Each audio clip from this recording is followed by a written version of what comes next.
തമിഴ്നാട്ടിൽ പാർലമെന്റ് തെരഞ്ഞെടുപ്പിൽ 40 സീറ്റും നേടിയ ഇന്ത്യ മുന്നണിയുടെ വിജയാഘോഷം.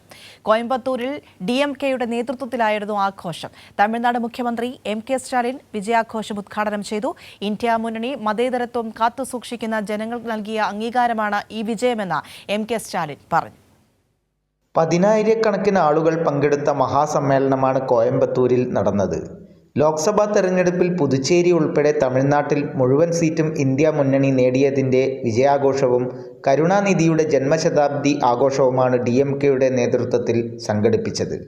രാജ്യത്ത് BJPയുടെ പതനം തുടങ്ങിയെന്നും പുതിയ മാറ്റത്തിനാണ് ജനങ്ങൾ വോട്ട് ചെയ്തതെന്നും ഉദ്ഘാടന പ്രസംഗത്തിൽ തമിഴ്നാട് മുഖ്യമന്ത്രി MK സ്റ്റാലിൻ പറഞ്ഞു. ഇത് സാധാരണ വെற்றிയല്ല, வரலாற்று சிறப்புமிக்க வெற்றி. காங்கிரஸ் கூட்டணி தான் ஆட்சியை பிடிச்சது. இப்பவும் அதே மாதிரி தான் பாஜக அதே அடிப்படையில் இன்றைக்கு 400 இடங்கள் வரை கைப்பற்று சொன்னாங்க. ஆனா அதை உடைச்சு பாஜகவால தனித்து அரசமைக்க முடியாத நிலைமையை நாம உருவாக்கி இருக்கிறோம்.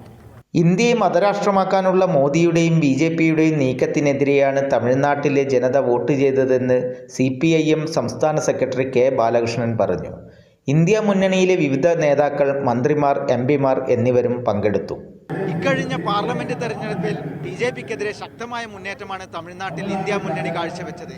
തമിഴ്നാട്ടിലെ 40 മണ്ഡലങ്ങളിലും ഇന്ത്യ മുന്നണി വൻപിച്ച വിജയമാണ് നേടിയത്. ഇതിന്റെ വിജയാഘോഷമാണ് കോയമ്പത്തൂരിൽ നടക്കുന്നത്. കോയമ്പത്തൂരിൽ നിന്നും ക്യാമറമാൻ മഹേഷ് പാൽക്കാടിനൊപ്പം സച്ചിൻ വള്ളിക്കാട്, കൈരളി ന്യൂസ്.